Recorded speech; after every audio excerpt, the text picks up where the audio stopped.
Welcome, ladies and gentlemen, to another SADA webinar to the public. I am your host, Dr. Nthabiseng P, and today we will be discussing a topic that is extremely important in today's times, that of oral health in public communities. The importance of oral health in public communities cannot be overstated. A healthy mouth is essential for proper nutrition and digestion, allowing people to consume a healthy diet. Good oral health also contributes to positive self-esteem and overall mental well-being, as it allows individuals to continuously engage in social interactions without the burden of oral pain or embarrassment caused by dental issues. Maintaining oral health is also crucial in preventing oral diseases like tooth decay and gum disease, which have serious consequences on both the individual health and the healthcare system.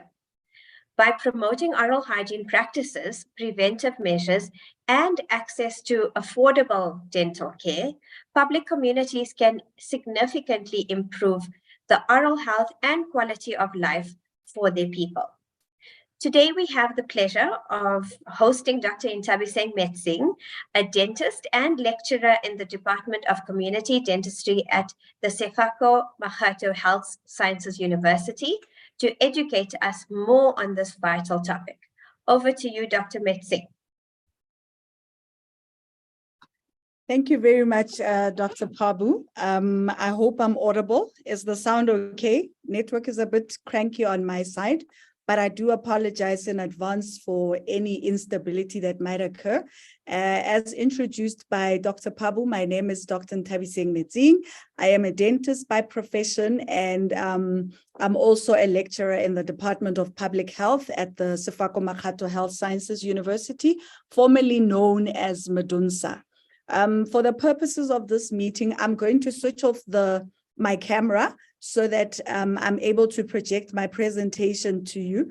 And I hope that you do enjoy this lecture that I have prepared for you.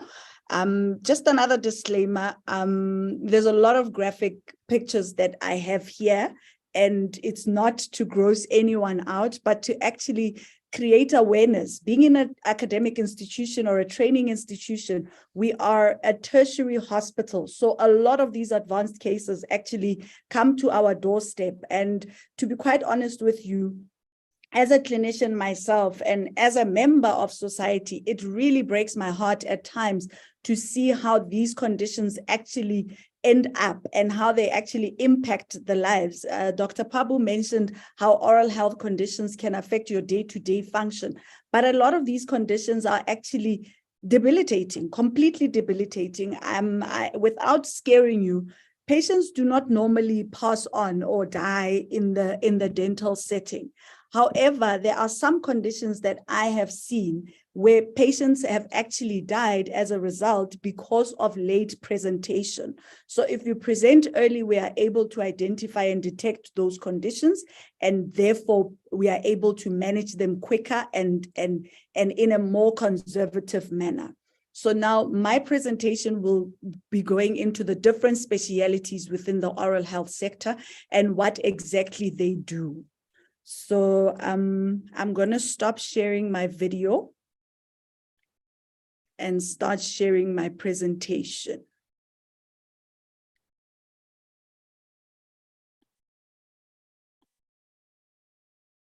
Dr. Pabu, you can just let me know once it's showing on your side, then I know.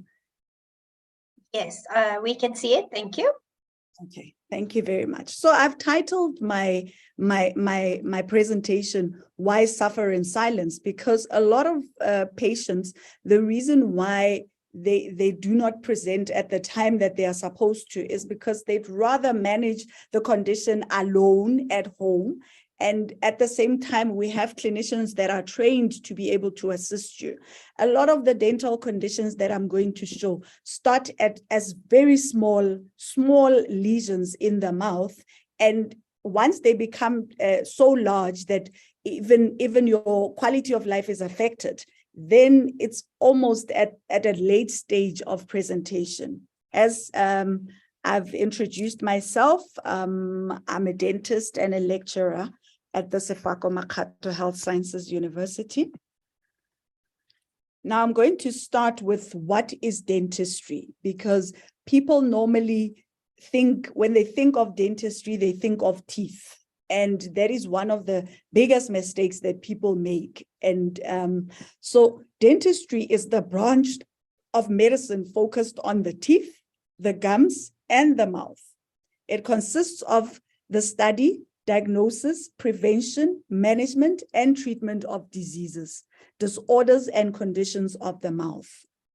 Most commonly focused on dentition, which is the teeth, the development thereof and arrangement of the teeth, as well as the oral mucosa, which is the soft tissue within the mouth. Dentistry may also encompass other aspects of the craniofacial complex, including the temporomandibular joint. Now, the temporomandibular joint is the joint that is right in front of our ears, and that is what causes us to be able to open and close our jaws. And when we talk of the craniofacial complex, we talk about the whole head and neck region. So when we say dentistry encompasses that, it's those structures. And as I progress through my presentation, you will have an appreciation of the different specialities that work in those different regions. But the main point is to actually indicate to members of the public that dentistry is not only involved in teeth.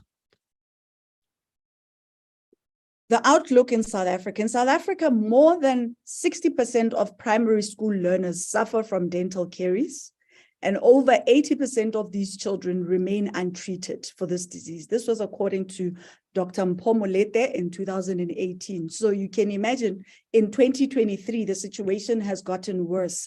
We have found that with the advent of COVID-19, a lot of conditions remained untreated because a lot of the patients and general members of the society were scared to even go outside, never mind consult for things that are deemed to be minor. So we found that we had a lot of complications, patients coming in with complications, even if it was just a complication of a tooth decay, because a tooth decay is an infection which can spread to other structures. Now, remember, the mouth is not a separate component of the body. It forms part of the body. So where there is an infection, if it's not treated, it can spread to other areas of the body, and especially around the face.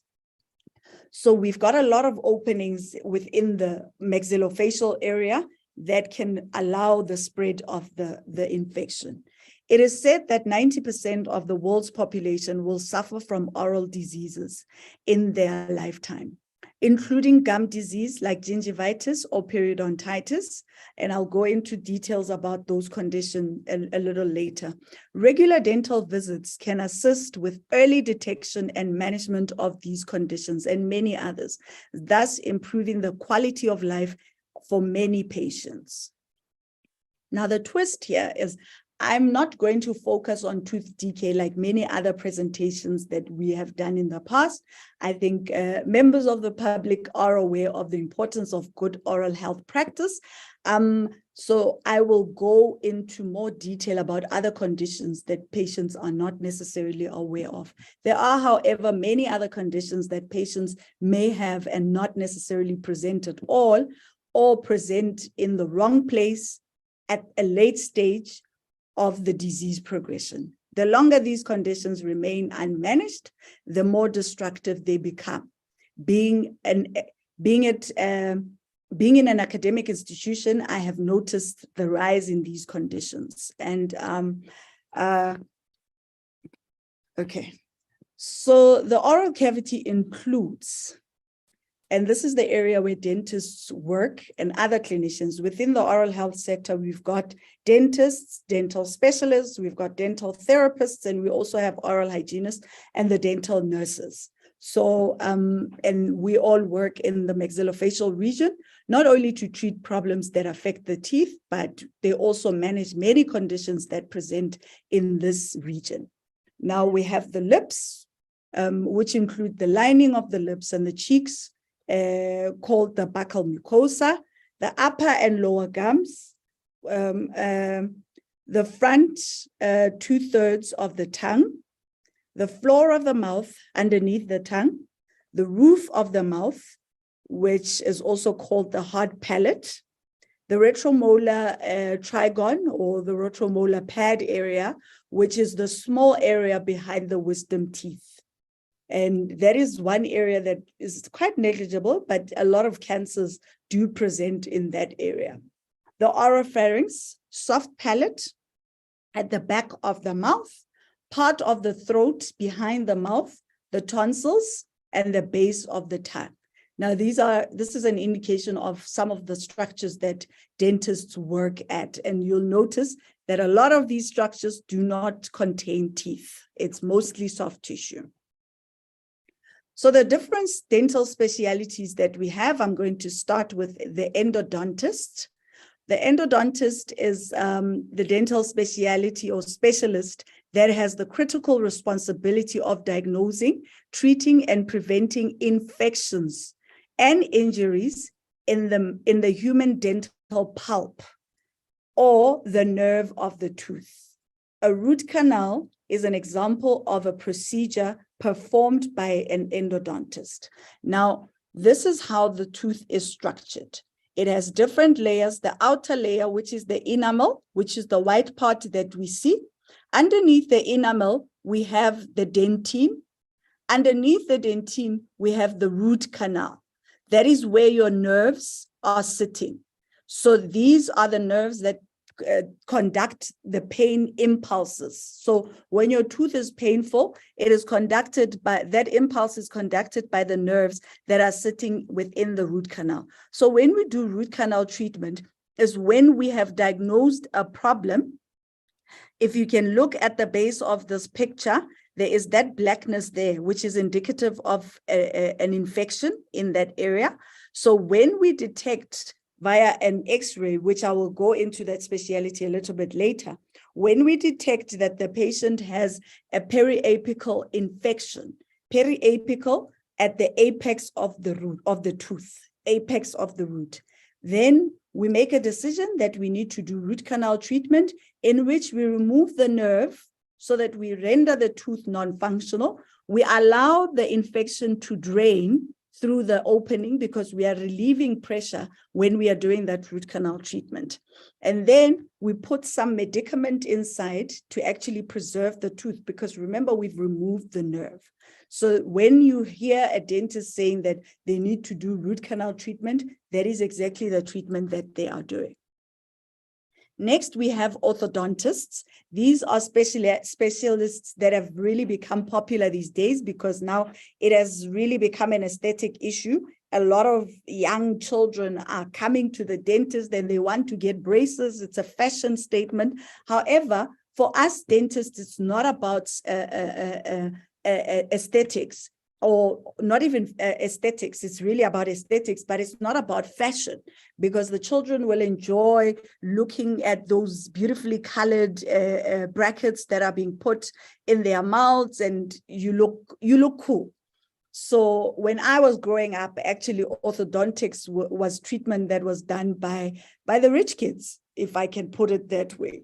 So orthodontics or dental facial orthopedics is a dental specialty that includes the diagnosis, prevention, and interception and correction of malocclusion. Malocclusion is bad bites. When your teeth are not sitting properly, they're not sitting in the right position. Most of the time, they prevent patients from eating certain foods. So your dietary nutritional aspect is compromised, so you will suffer all sorts of ailments. So in that case, we will put you on an orthodontic treatment, and they also fix neuromuscular and skeletal abnormalities of the developing children or mature adults for that matter. Orofacial structures. An orthodontist provides teeth straightening by moving them through the bone, because teeth are sitting within bone. So the orthodontist will provide that movement of the teeth with the use of braces, the top picture there. And then at the bottom here, we've got what we call retainers or different appliances for different conditions.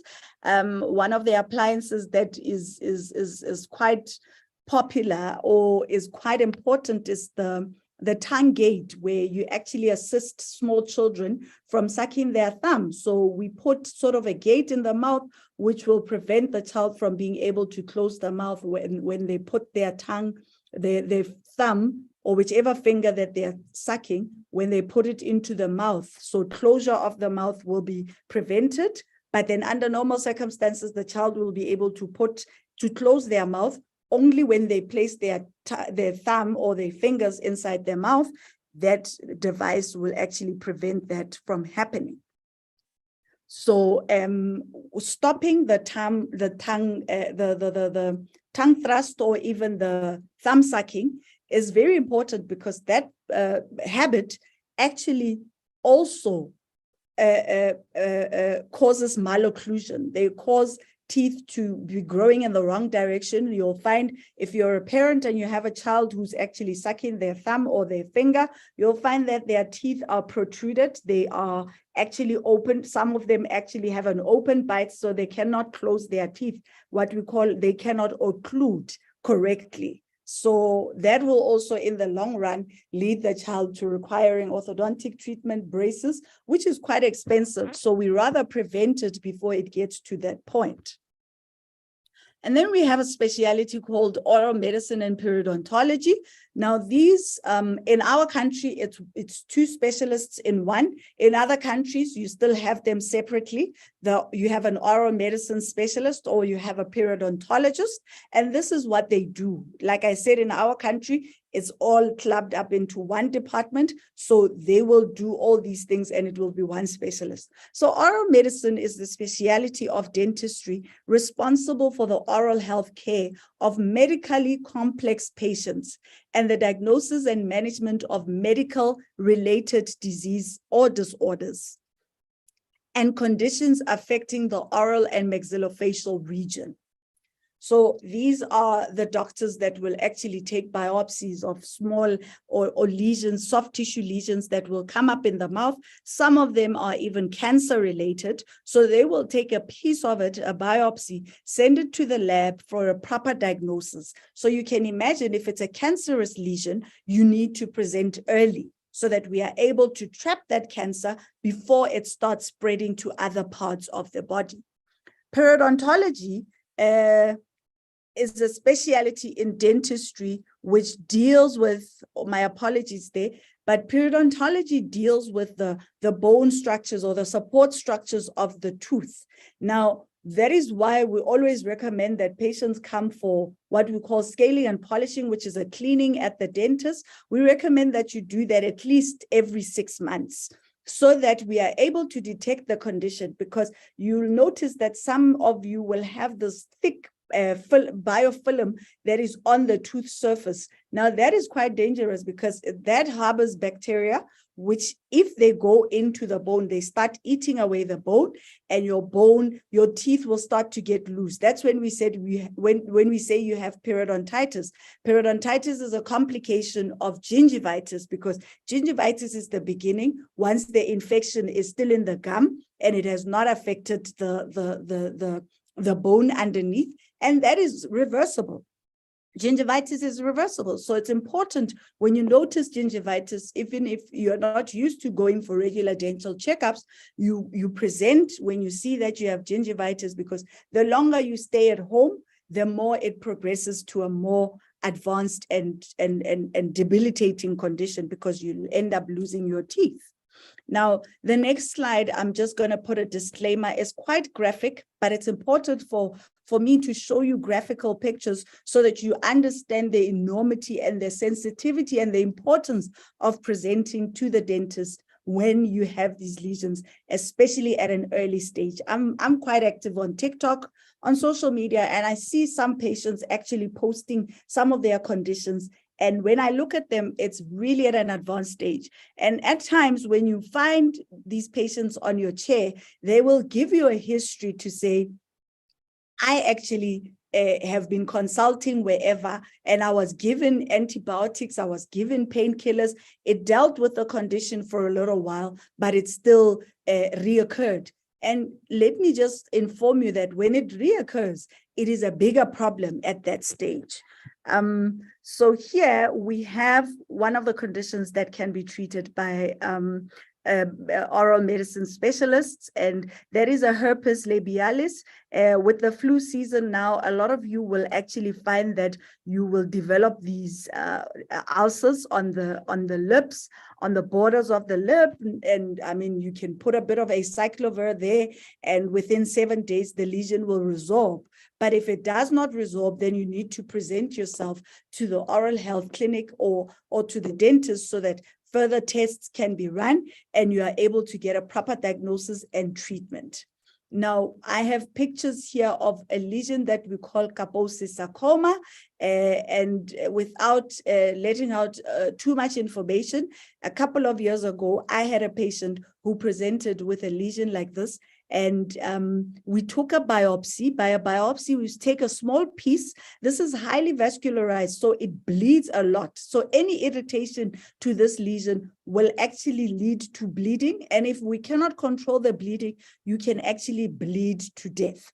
Now, this patient, we managed to take the biopsy and we controlled the bleeding and sent the results to, or sent the specimen to the lab.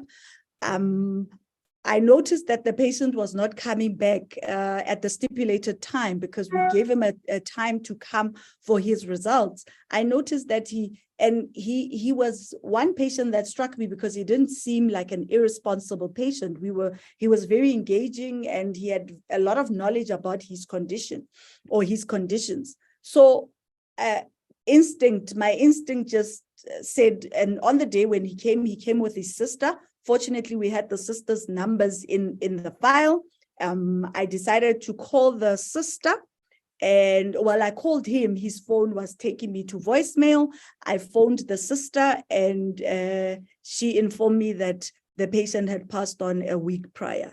Now, that really, really was a sad moment within my career, and that is why I make it my mission to actually teach people about the different specialties that exist within dentistry so that we don't have patients dying unnecessarily, because these are conditions that we are able to manage and probably treat them successfully. And then we have, I'm going to speak about periodontitis. So this is a normal, healthy gum and teeth. You see there's no pathology. In this picture, you see that the color of the mucosa tends to be a bit reddish, whereas here it's pale. This is what we call normal. This is reddish, and you'll also feel a lot of pain when you have gingivitis because the cardinal signs of inflammation will come in, which is redness, heat, swelling, and bleeding. So you will have all the cardinal signs, so it's uncomfortable. A lot of patients will present to the dental clinic at this stage. And now here you can see it's starting to progress into periodontitis, where the gum is also eaten up a little bit there. And you see our calculus there that is causing all the bacteria to actually start eating away the gum. While this is happening inside the bone, the disease is also progressing. And then you come to this point where if this person actually breathes, you'll see their teeth actually also moving, because now the bone or the supporting structure of the tooth is now eaten away and the tooth has no support. Same here. We have what we call localized gingivitis. So you have that redness around one area or one tooth or a couple of teeth. So, and then here we have moderate periodontitis, where you can see that the gingiva has receded, and we can also almost guarantee that the bone has also started to recede as well. And then the same here. And now, I mean, it's swelling, it's probably bleeding. It's so this is treatable, but it's not reversible at this stage. And then here we have severe periodontitis, severe periodontal disease. And I can tell you that I'm almost certain that this patient is a smoker, because I can see the smoke stains or cigarette stains there. And you can see that the smoke from the cigarette has also caused the calculus to become darker. Okay, and then we go to the specialty called prosthodontics. These are the tooth replacement specialists, whether it's through dentures, through bridges, through implants, they are the ones that replace missing teeth. Prosthodontics is the dental specialty pertaining to the diagnosis, treatment, and oral function associated with missing or deficient teeth. By deficient, we mean the tooth is not growing as it's supposed to, and or oral maxillofacial tissues using biocompatible substitutes. A prosthodontist will repair natural teeth and replace missing teeth on a larger scale than a general dentist. They will utilize dentures, false teeth, and crowns, the cap, this is what we call a crown, as a permanent replacement for the missing or extracted teeth. Sometimes people are born without certain teeth. We call that congenitally missing teeth. And at times your tooth has been extracted, but then you wish to replace it. So if you're missing all your teeth, we can do what we call a denture, false teeth, or we can do a crown. But then this one is an implant. So this portion of the implant acts as the root of the tooth, and then this acts as the crown of the natural tooth. And then we have oral and maxillofacial surgeons. This is a specialty of dentistry which includes surgical treatment of diseases, injuries, and defects, involving both the functional and aesthetic aspects of the hard and soft tissues of the oral and maxillofacial region. This would include surgery to the face, mouth, and jaw, and may work with patients who have tumors, masses, and cysts within the jaws. They also perform surgical procedures on patients who have sustained trauma to the face. In case of a motor vehicle accident, you fracture your bones on your face, the maxillofacial surgeon will come in and actually do the reconstruction. Gunshots, we have patients that get shot on the face. The maxillofacial surgeon will actually, if it's safe to do so, remove the bullet and also reconstruct the bone that has been fractured due to the bullet. Or you have experienced blunt force trauma, you were hit by a bottle, or you were hit with an axe, or whatever hard objects that people use to smack people on the faces, and you sustain a fracture, the maxillofacial surgeon will put plates and put back the two ends of the bone so that you have a proper structure. Unfortunately, there are some patients who present with tumors. Unfortunately, this picture is not clear, but this patient had a tumor, which is a growth. And for us to remove that, because it starts eating away a lot of the bone structure, we end up having to remove the bone structure as well. So you may walk around without a jaw. We will put plates, but then at a later stage, you will have some bone grafting where the bone is actually inserted into that area where it was removed. But the point is, you don't have to allow these conditions to get to that stage. When you have a swelling in the facial area, whether your tooth is painful or not, you need to present yourself to the dentist, which is the first point of contact, so that you are referred appropriately to the different specialties that work with those particular conditions. And then we have the oral and maxillofacial radiologists. These are the people who take x-rays, if I can put it in layman's terms, x-rays of the maxillofacial area. And at times when we need to do a bone comparison, they will also take x-rays of the hands, of the feet, when the specialist actually needs to do bigger diagnoses and comparisons. Now, one of the lesions that I spoke about that is a growth within the jaw that causes swelling on the face is this. It looks like what we would call an ameloblastoma. And this will also result in the jaw being cut. At this point, the jaw will be cut and in this area so that this lesion can be taken out. And I can tell you that this lesion started as a very small lesion and it grew because of non-presentation to the dental facilities. So oral and maxillofacial radiology is the specialty of dentistry and discipline of radiology concerned with the interpretation of images and data produced by all modalities of radiant energy. All those modalities include X-rays, CT scans, CBCT, and many others that are used for diagnosis and management of diseases and conditions of the oral and maxillofacial region, the face, the mouth, and the jaw.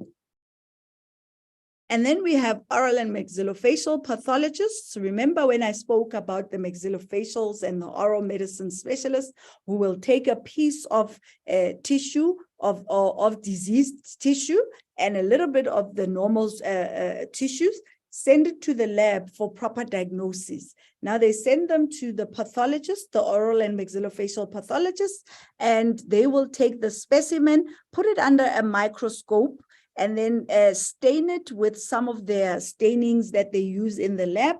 When they view it, they will look at the cells, and normal cells will show them something, abnormal cells will also show them something, and they will be able to come up with a diagnosis so that treatment is customized according to the condition that the patient has. Oral and maxillofacial pathology is a specialty of dentistry and a discipline of pathology that deals with the nature, identification, and management of diseases affecting the oral and maxillofacial region.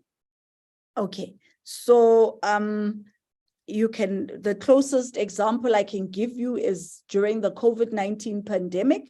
We used to take a lot of swabs, whether it's from your nostrils or from your oropharynx, and that swab takes out a specimen that is taken to the lab for full diagnosis. So the lab technicians or the lab doctors were the ones that were actually giving the diagnosis to say this is a positive for COVID-19. So even in the oral cavity, we have the same sensitivity tests that we run. And then we have pediatric dentists or pedodontists. These are the dentists that are trained, they have a special love and interest for treating children. We know that it's very difficult and very scary for some children to actually go to the dentist, but these pedodontists actually have facilities that are designed in such a way that they make it very accommodating to children. Even some of the techniques that they use are very accommodating to children, especially those that are scared of actually going to the dentist. They also deal with a lot of children with disabilities because it's very difficult to treat children with disabilities in a normal dental setting. And I have found that a lot of children with disabilities have their oral health neglected. They present with a lot of cavities. And I mean, at the same time, this child cannot even communicate properly that they are in pain. So the pedodontists are actually trained to work nicely with these children, whether they take them into theater to treat their conditions or they do it on the chair side. And then lastly, we have the dental public health specialist, which is my department. This is a personal passion of mine because in my department, in my specialty, we actually go into into communities. We identify diseases within communities because we understand that patients are not always financially stable to be able to even take a taxi to the dental clinic. But that does not mean that that patient is not suffering. And those are the same patients that will present very late. So dental public health or oral health,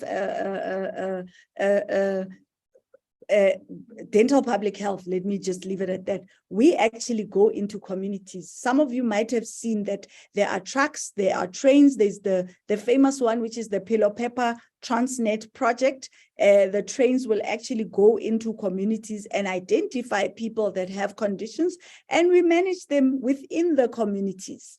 And at times, I know in my department, we have a truck that we take to some of the informal settlements, and we are able to treat patients like in this truck.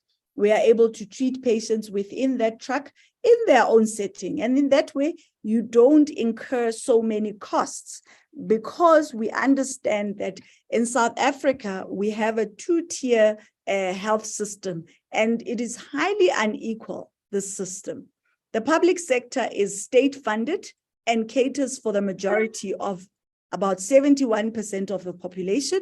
The private sector is largely funded through individual contributions and medical aid schemes and health insurance and services around 27% of the population. And I mean, logic would dictate, with the high unemployment that we have in our country, it's highly unlikely that a lot of people will afford dental treatment and dental care. And that is why we have all these outreach programs, so that we can reach out to the people that are unable to attain these services. The public sector is underfunded, while most South Africans can't afford the exorbitant cost of private care. And that is why, to balance the scales, government has tabled the National Health Insurance Scheme.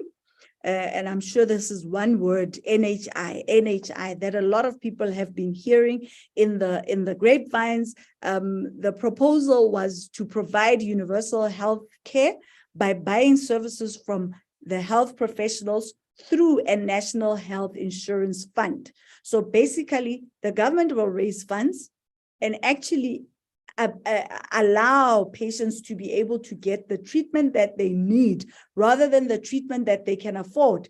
And government will foot this bill. So even if the treatment that you need is not catered for in the state hospitals or the state clinics, through the NHI, you're able to attain those services at a private service place, and government will foot that bill. These services would then be delivered at a private and public facilities. But there are many unanswered questions. I mean, if you've engaged in the debate on the NHI, you will know, especially for those that are taxpayers, and there are a lot of questions that people have around how exactly the scheme will work, and many doubts about it. So Russell Rainsberg is the director of the Rural Health Advocacy Projects, which champions equitable access to quality healthcare for the country's rural communities, because those far-flung areas, to be honest with you, are not attractive to professionals. So not a lot of professionals prefer to go and work in those rural areas. Hence, there's a shortage of staff, and who suffers at the ultimate end? It's the communities that are supposed to be benefiting from these services that the government has to offer. Because if there's no manpower, services are not able to be rendered. If there's no proper facilities or infrastructure, services are also compromised. So there's a lot of things that need to be looked into before we actually get into full swing of the national health insurance. So the services that are offered in these public hospitals, while we are aware that some of these specialties that I have mentioned in my presentation may not be catered for in the public facilities in our country, it's still important to consult the dental clinics, because I know that a lot of our communities have dental clinics, have dental facilities. If you experience problems in any of the above mentioned structures that I have shown you, your lips, your soft tissues in the mouth, your palate, your tongue, underneath the tongue, and most importantly, your teeth, should the clinic not offer these services, then you will be referred appropriately for further management. Like I said, in the institution that I work at, we are a referral hospital. And on a daily basis, we are treating patients from facilities that do not have enough resources. We are treating them here at a tertiary hospital. And if you are in Gauteng, you are one of the fortunate people in the country, because we have 3 dental schools within Gauteng, 2 in Pretoria, which is my institution, in Garankuwa, which is deep in the township. And then we have one at Steve Biko, the University of Pretoria. And then we have WITS, the University of the Witwatersrand. Their clinic is at Charlotte Maxeke, previously known as Joburg Gen. And then we go to the Western Cape, where they have UWC, and they are at Grooteskier Hospital, if I'm not mistaken. And then we have in KZN, there's a dental school there as well. So you can imagine, I only spoke of 4 provinces, and we have 9 provinces in the country. So the other provinces have to be transported into these facilities for further management. So that is why it's important for early presentation at the dental clinics, so that management can be initiated as early as possible before the outcome is quite debilitating. I think I've reached the end of my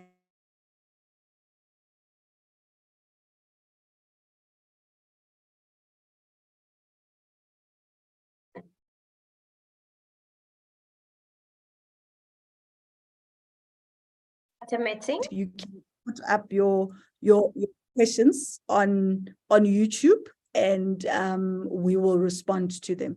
Thank you very much, Dr. Pabu.